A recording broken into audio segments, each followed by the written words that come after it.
Tulisannya masih ada di balik papan. Udah lecek banget lah. Ternyata bener juga, menjadi kekuatan. Oleh sebab itu adik-adik jangan takut bermimpi, tulis. Tapi action, bukan berarti tulis tidur bangunnya jam 9 pagi, ya kan, posting di media sosial. Never give up, tapi jam 10 pagi. Never give up jam 5 pagi. Saya pengen main di tim nasional. Ya, dulu saya cita-cita nggak nanggung karena saya tinggal lahir besar di Balikpapan. Saya pengen main di Persija Balikpapan, nanggung banget. Ya kan, kalau adik-adik tinggal di Jakarta, saya pengen main di Persija, nanggung banget. Tinggal di Surabaya, saya pengen main di Persebaya, nanggung banget. Saya pengen main di tim nasional.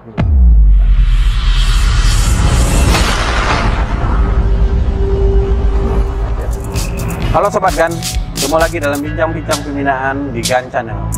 GAN Channel ini kita fokuskan pada pembinaan usia muda dan usia dini. Agar Anda tidak ketinggalan video-video kami, silahkan subscribe channel ini, like, and share. Dengan siapa kita akan bincang-bincang kali ini? Dari Kunanti Kopitiam, Pancoran Scorpio Aldiron, kami persembahkan untuk Anda. Simak terus.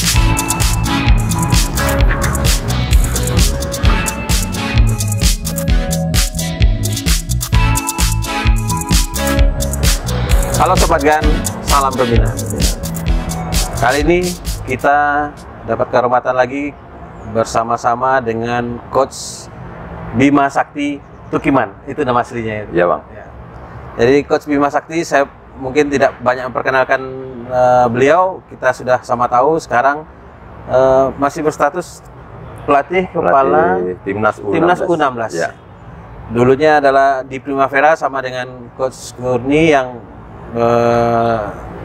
sebentar lagi akan ke Komo ya. Ya, Coach Kurni ke Komo, dan selamatlah angkatannya Coach Bima Sakti. Ada yang bisa berkarir di luar negeri menimba pengalaman.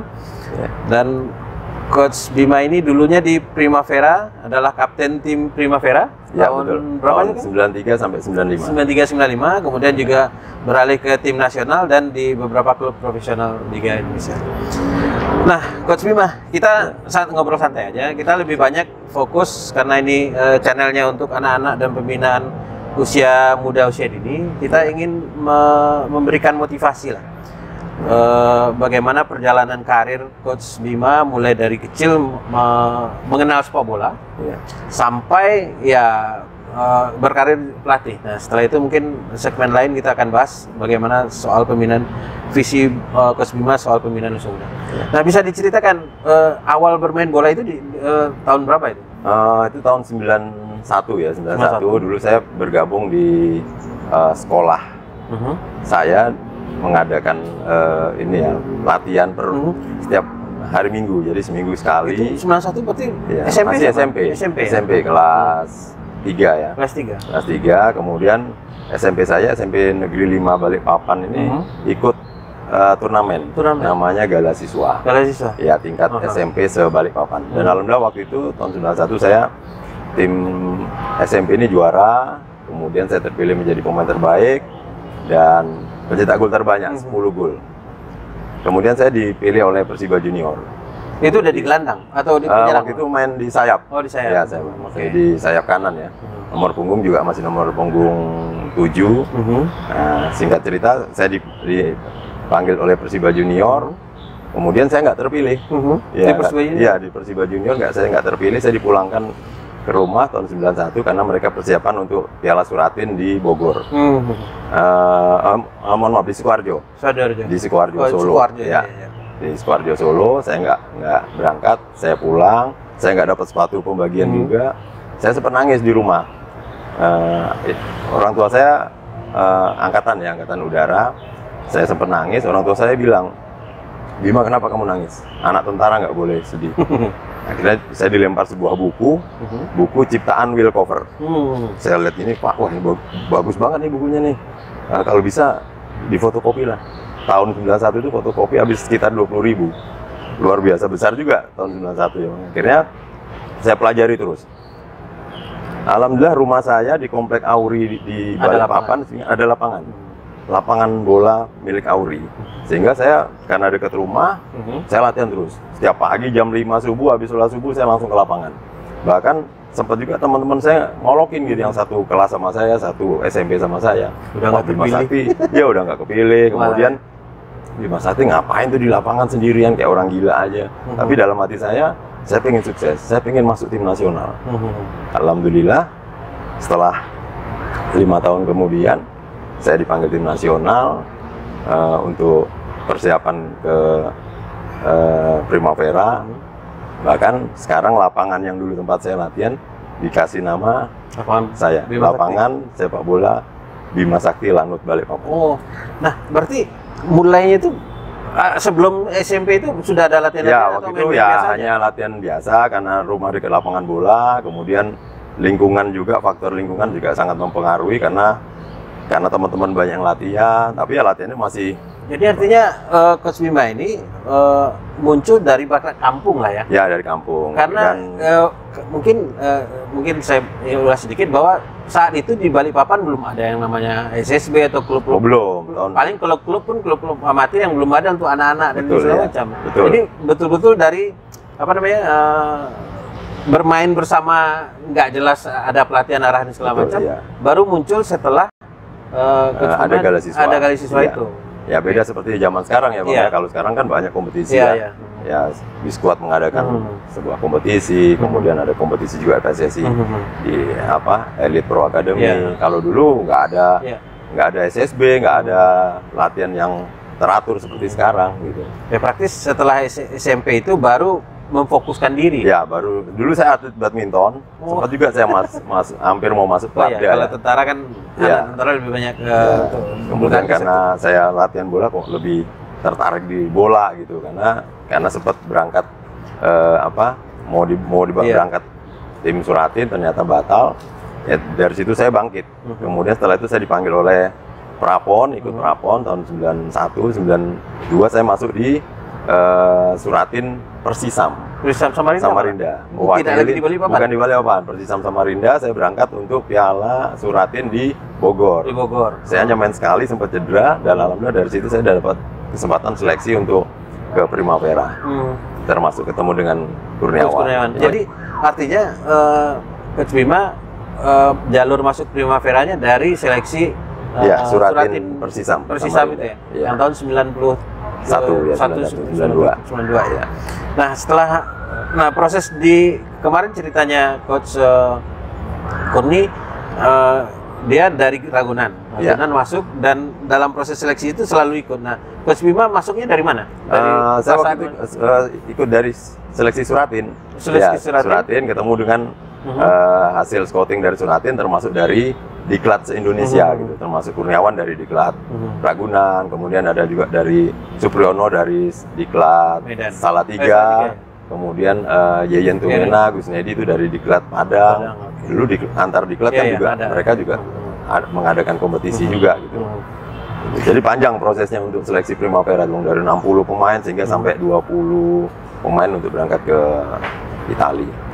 Nah, waktu kita masuk di sesi itu dulu, masih di Balikpapan.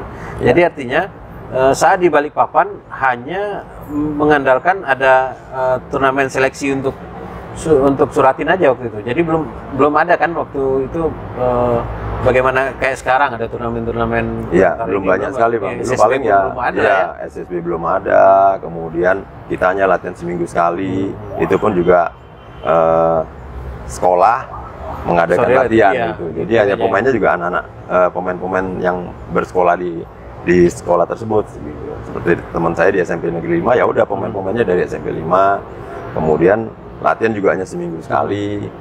Kemudian pelatihnya pelatih kita dulu ini kan ya mungkin lisensinya nggak seperti sekarang kan. Harus ada standarisasi. Sekarang SSB harus paling minimal harus punya lisensi C kan. Kalau dulu nggak ada lisensi, tapi ya malah banyak yang jadi pemainnya gitu. Ya memang bakat alam ya. Bakat alam, kemudian karena mungkin ya faktor ya nggak seperti sekarang ya. Sekarang kan semua serba maju, fasilitas. Kemudian kadang kita terbuai dengan masalah HP, kemudian masalah yang lain. Jadi kadang-kadang nggak fokus dengan karir kita. Gitu. Nah, waktu itu di Primavera kalau nggak salah Coach Danur ya yang talent scoutingnya. Ya, waktu itu Primavera kita ada banyak ya Bang. Waktu kita sebelum masuk Primavera, saat Suratin itu banyak tim scouting ya. Ada Coach Danur, Coach Sohatman, Coach Terry Chong, Om Beni Dolo, kemudian almarhum Sucipto Suntoro, ada Om Sultan, kemudian ada Kang Nandar Iskandar. Pokoknya lengkap waktu itu. Ada Om Sartono Anwar, jadi semuanya lengkap. Ya, pelatih-pelatih hebat semua di zamannya waktu itu melihat potensi pemain yang akan berangkat ke Primavera. Nah, waktu itu Coach Bima udah di posisi yang sekarang? Belum?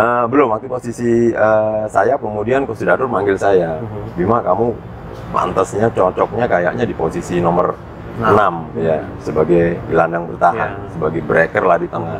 Sehingga saya waktu itu banyak diberi masukan sama Om Danur, Coach Danur, Bima kamu harus main sebelum terima bola, kamu harus punya keputusan, awareness kamu harus bagus. Kemudian kalau istilah sekarang, kalau Coach Kurniawan bilang perception kamu harus sebelum terima bola, kamu harus sudah tahu kemana bola mau kamu arahkan. Jadi memang yang membentuk, ya kemarin juga cerita dengan Coach Kurniawan bahwa dia itu belum di posisi akhir yang itu, jadi memang pindah-pindah juga kan. Pindah-pindah. Nah, artinya mantap di posisi itu memang ada sentuhan pelatih dan melihat karakter dan di umur yang pas gitu kan. Ya betul. Jadi memang seusia 14, 15 itu memang belum paten ya posisi seorang pemain bola. Jadi bisa berubah, bisa juga semua tergantung pelatih. Kadang-kadang satu pemain A ternyata pelatih membutuhkan di posisi lain, anak ini dicoba ternyata malah bagus gitu ya. Salah satu contohnya adalah Asnawi kan yang sekarang lagi viral lah istilahnya kan. Tim nasional kita masuk di final Piala AFF 2020 kemarin. Kemudian Asnawi dulu kan yang setahu saya main posisi gelandang bertahan, sekarang malah berubah posisi bek kanan. Nah, kemudian kita cerita soal berangkat ke Itali. Ya. Nah, kemarin dari versinya Coach Kurni kita juga sudah mendapatkan beberapa informasi. Nah, sekarang dari Coach Bima. Ya. Di adaptasi awal. Ya. Di sana itu apa yang bisa Coach Bima ceritakan? Yang paling terpenting ya kita masalah bagaimana kita diajari bermain bola yang benar. Artinya segala sesuatu di dalam lapangan semua butuh kerjasama, butuh kebersamaan, butuh kekompakan. Semuanya chemistry pemain sangat diatur ya. Artinya kita bertahan juga sama-sama. Sistemnya dulu kan kalau di Itali curto stretto, dekat, rapat, grendel ya. Kemudian saat menyerang juga gitu sama-sama. Jadi kelihatan transisi juga kelihatan. Jadi kita memang diajari setiap latihan selalu berulang-ulang masalah posisi. Jadi kita kalau saat bertahan, kalau kita nggak di posisi kita nggak enak karena teman-teman yang 10 pemain di luar kiper ya 9 pemain yang di lapangan teman saya sesuai posisinya, kalau saya nggak sesuai posisi akan rusak. Sistem nggak berjalan. Sistem nggak jalan, betul. Nah, waktu itu kan Coach Bima kalau nggak salah langsung jadi kapten tim Primavera di situ ya? Ya, waktu itu sebelumnya sempat Coach Eko ya, Purdianto, pelatih Persis Solo. Kemudian saya nggak tahu waktu itu dirubah sama Om Danur, saya sebagai kapten karena posisi saya di tengah ya, jadi saya bisa melihat ke depan, ke belakang gitu. Ya, alhamdulillah selama 2 tahun di Itali saya ditunjuk sebagai kapten. Sebagai waktu itu kalau nggak salah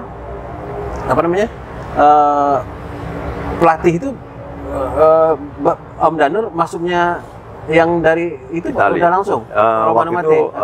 Romano Mate langsung masuk di awal. Jadi langsung masuk di awal. Ya, kita latihan langsung dengan. Belum dari sini kan? Belum. Jadi dari sini kita sama Om Danur latihan di Sawangan. Dari seleksi awal sampai terbentuk tim, kemudian kita berangkat. Dulu awalnya kan kita sebenarnya targetnya itu untuk Piala Pelajar Asia di Kolombo, ya Sri Lanka. Kemudian kita sebelum ke Kolombo kita berangkat dulu ke Itali gitu. Kita sempat 1-2 bulan lah di Itali. Nggak lama baru kita ke Sri Lanka, ke Kolombo. Piala Pelajar. waktu latihan dengan Coach Romano Mati, apa yang menurut Coach Bima yang membentuk karakter Coach Bima? Yang pasti yaitu pemahaman taktik ya, bagaimana kita bertahan, bagaimana menyerang, bagaimana saat kita bertahan, misalnya bola di posisi wing kiri lawan, kita posisinya di mana sebagai gelandang bertahan, itu kita udah diatur. Jadi langkah per langkah itu kita diatur, dan itu selalu ya latihan berulang-ulang sebelum kita latihan inti atau setelah latihan inti, di akhir sesi latihan atau di awal sesi latihan, udah latihannya itu terus, sudah kayak sarapan pagi atau setelah latihan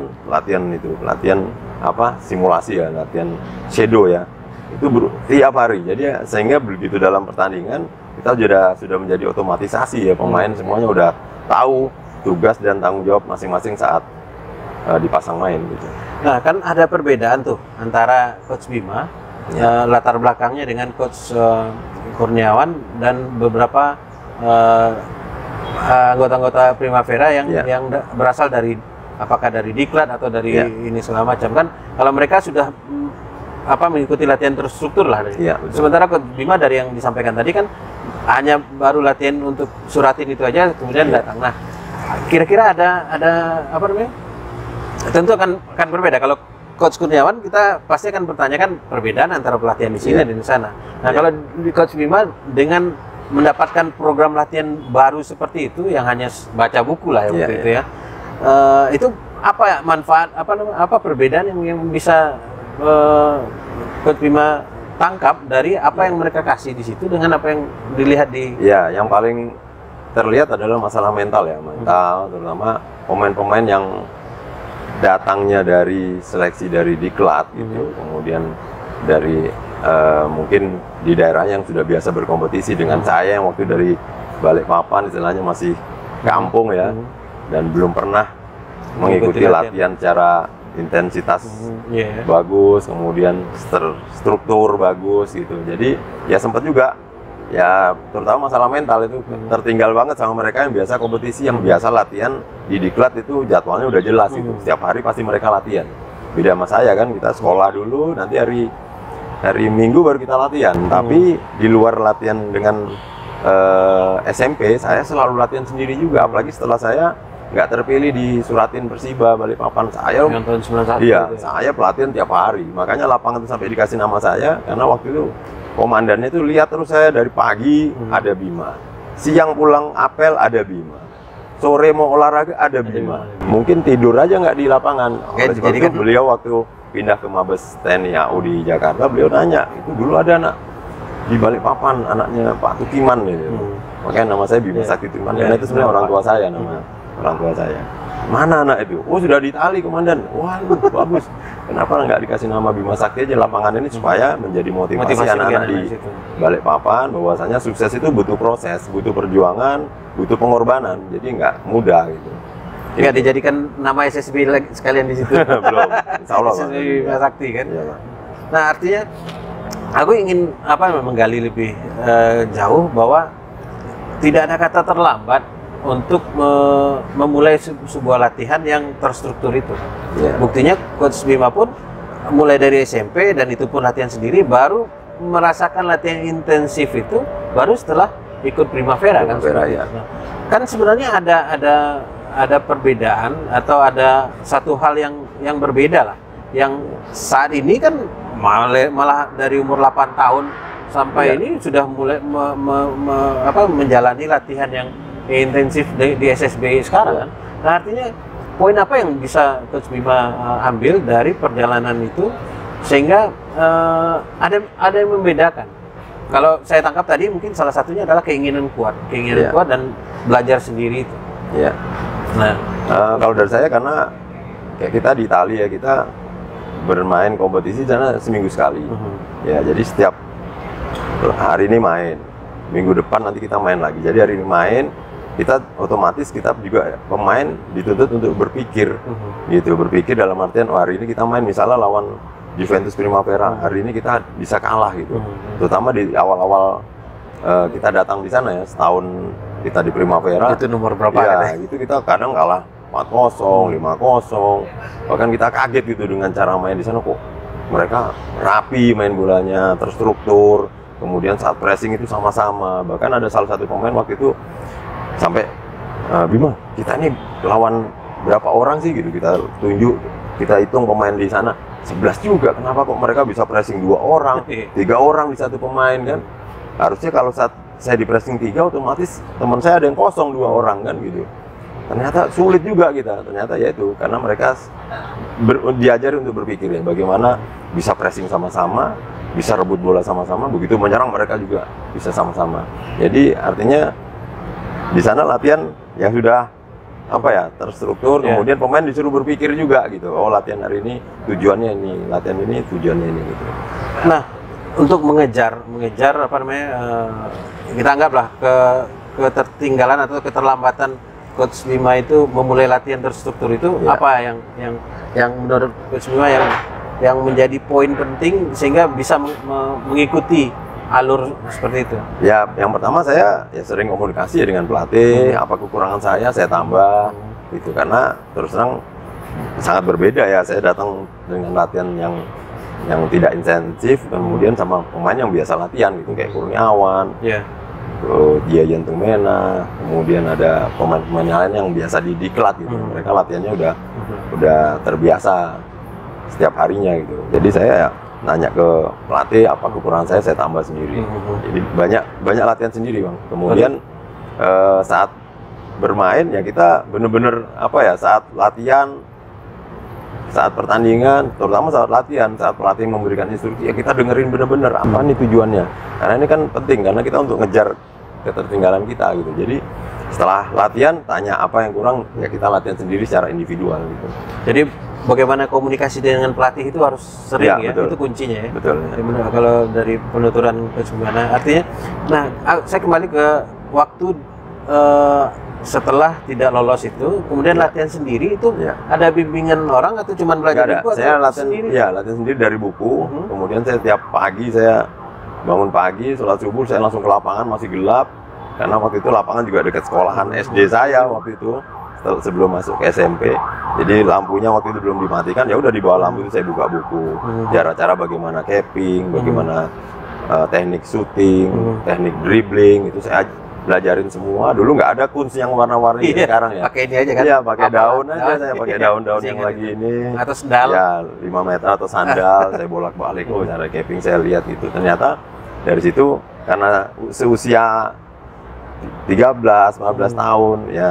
Apa ya, otak masih terbuka, kemudian masih fresh, segala sesuatu itu jadi mindset saya gitu. Wah, saya kalau mau sukses saya harus latihan gitu, saya harus berusaha, saya harus jangan mengandalkan hanya latihan di klub aja gitu, karena itu istilahnya anggap aja kita sebagai investasi ya, menabung di usia muda, kita petiknya nanti di saat kita di usia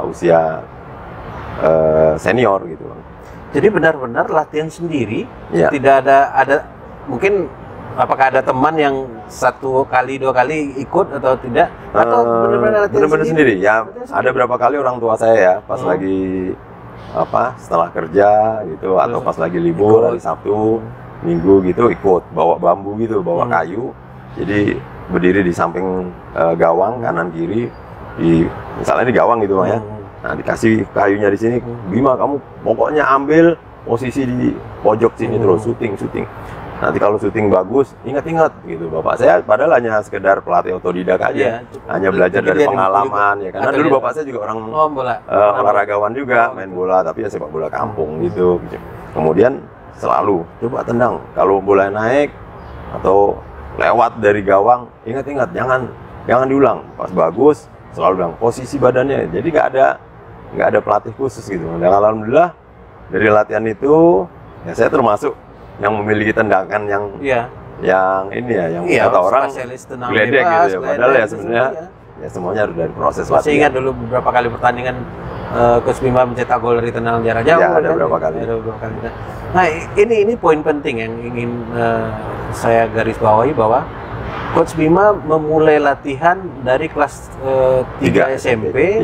Dan itu pun latihan sendiri, tapi bisa mengejar ketertinggalan dengan anak-anak pemain-pemain yang waktu itu sudah ikut diklat ini segala macam, sehingga bisa menjadi satu tim yang ini. Jadi ini kan ada sisi lain yang kita lihat dari bagaimana sebuah pembinaan. Kalau yang saya lihat itu yang pentingnya adalah keinginan. Betul. Keinginan diri untuk ingin bermotivasi untuk maju dan ingin menjadi pemain nasional seperti Betul. itu. Setuju sekali Bang. Yang paling terpenting sebenarnya kita kemauan ya. Kemauan, kemudian tidak ada kata terlambat. Apalagi kita di usia muda ya. Jangan pernah putus asa, jangan pernah sedih kalau kita nggak terpilih atau saat kita nggak main, itu nggak boleh. Ya kan? Karena saya merasakan ini. Bahkan ini saya bukan hanya ngomong aja, dulu saya pernah tahun 2002 saya masih aktif di tim nasional, cedera, setelah cedera saya kan butuh proses lagi ya kan, untuk recovery. Kemudian saat main juga sudah dipanggil, tiba-tiba nggak jadi masuk, kadang main kadang nggak, itu kita harus siap. Dan itu harus ya kita sabar tapi juga tetap latihan, jangan pernah membenci pelatih atau bikin pemain-pemain yang tidak main, wah ini pelatih nggak bagus, ini nggak bisa. Malah rugi 2 kali, sudah dibenci pelatih, nggak dapat main. Mendingan kita nggak dapat main, kita latihan. Kalau perlu tanya pelatih, bukan berarti kita, bukan berarti kita cari muka ke pelatih atau istilahnya kalau orang Jawa Timur bilang ngatok gitu ya. Bukan, kita tanya sama pelatih fisik, kekurangan saya apa? Karena pelatih yang tahu kan, dan kita tanya, apa kekurangan saya? Nanti kan pelatih ngasih tahu, oh kamu kurangnya ini, kenapa kamu nggak main karena ini. Jadi kita tahu, kita latihan sendiri, kita tambah sendiri. Gitu. Kalau kita sudah usaha itu, ya sudah serahkan sama yang di atas. Kalau ada kesempatan main berapa menit pun tunjukkan. Gitu. Jadi artinya Coach Bima menetapkan hati untuk jadi pemain bola setelah gagal itu, dan di masa remaja itu akhirnya menjadi pemain yang diandalkan lah, atau mencapai cita-citanya malah jadi pemain nasional. Betul Bang, waktu itu setelah saya nggak terpilih, saya melihat ya kondisi orang tua saya waktu itu hanya angkatan udara, ya bersyukur bukan mengecilkan arti orang tua saya gitu, tapi paling tidak saya harus lebih bisa membanggakan kedua orang tua saya. Saya langsung waktu itu, begitu saya nggak pilih, saya langsung punya cita-cita khusus. Saya tulis di kertas, bahkan ya mungkin hanya coretan sederhana, pulpen murah, kertas yang lecek istilahnya kan, tapi itu malah jadi kekuatan motivasi buat saya. Saya catat tuh, saya ingin membahagiakan kedua orang tua saya. Saya catat poin 1, membahagiakan kedua orang tua saya. Saya ingin menaikkan haji kedua orang tua saya. Saya karena Muslim ya, non Muslim silahkanlah punya cita adik-adik dimanapun berada, silakan cita-cita sebesar apapun, setinggi apapun, karena kan cita-cita nggak perlu bayar. Kemudian ketiga saya ingin membelikan rumah kedua orang tua saya. Saya ingin membelikan mobil kedua orang tua saya, karena waktu itu orang tua saya, mohon maaf, hanya punya motor Vespa butut waktu itu ya, tapi Vespa saat itu udah luar biasa, udah punya Vespa, sampai sekarang masih ada Vespanya karena kenangan buat saya. Kemudian saya pengen main di tim nasional. Ya dulu saya cita-cita nggak nanggung, karena saya tinggal lahir besar di Balikpapan. Saya pengen main di Persiba Balikpapan, nanggung banget. Ya kan, kalau adik-adik tinggal di Jakarta, saya pengen main di Persija, nanggung banget. Tinggal di Surabaya, saya pengen main di Persebaya, nanggung banget. Saya pengen main di tim nasional, karena itu puncaknya. Kalau pemain sepak bola nggak main di tim nasional, kayaknya kayak sayur tanpa garam. Saya pengen main di luar negeri, tercapai juga. Alhamdulillah, setelah 8 tahun kemudian Bang, tadi saya buat itu, saya waktu itu nggak terpilih di Persiba Junior. 8 tahun kemudian, tahun 96 saya buka. Alhamdulillah, tahun 2002 saya bisa naikkan haji kedua orang tua saya. Ya. Itu dari PSPS ya? Waktu itu saya di PSM ya? 2002. Tapi saya nabungnya kan dari tahun 90-an ini. Untuk orang tua saya bisa naik haji. Tahun 97 saya belikan rumah orang tua saya. Sekarang ditinggalin nih rumahnya. Gitu. Dan alhamdulillah rumahnya juga bukan rumah sembarangan. Mohon maaf, saya bukan berarti ini.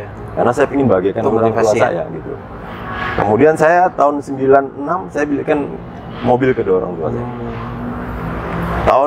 Tahun 95 saya masuk timnas senior. Tahun 96 saya berangkat main di Swedia. Alhamdulillah semuanya bisa tercapai. Tapi bukan hanya ditulis saja. Tulisannya masih ada di Balikpapan. Udah lecek banget lah. Ternyata bener juga, menjadi kekuatan. Oleh sebab itu adik-adik jangan takut bermimpi, tulis. Tapi action, bukan berarti tulis Tidur bangunnya jam 9 pagi, ya kan? Posting di media sosial, never give up, tapi jam 10 pagi. Never give up jam 5 pagi. Iya. Ya. Habis itu latihan. Sebelum matahari terbit, kita jalan duluan. Ya kan? Jalan, latihan dulu. Itu. Nah, sedikit setelah itu sejarahnya ke Helsingborg. Ya. Itu gimana ceritanya? Waktu itu Helsingborg karena kita waktu itu kan Primavera sempat setelah dari Romano Mate dilatih oleh Ton Grip. Iya, iya. Ya, salah satu asisten pelatih Sven-Göran Eriksson ya di Piala Dunia 94 di Amerika. Nah, karena pelatih kita dari Swedia waktu itu kita diajak uji coba di Swedia. Sempat latihan 1 bulan kalau nggak salah waktu itu.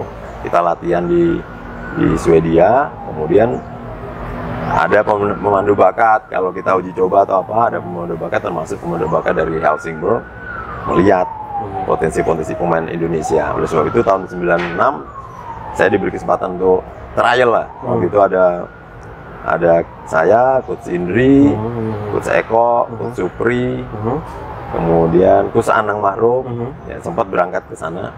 Dalam waktu itu saya dipilih untuk main di Swedia tahun 96. Oke, Sobat Gan, inilah perjalanan Coach Bima dari mulai bermain di Balikpapan sampai ke Helsinki. Kita lanjutkan, salam membina.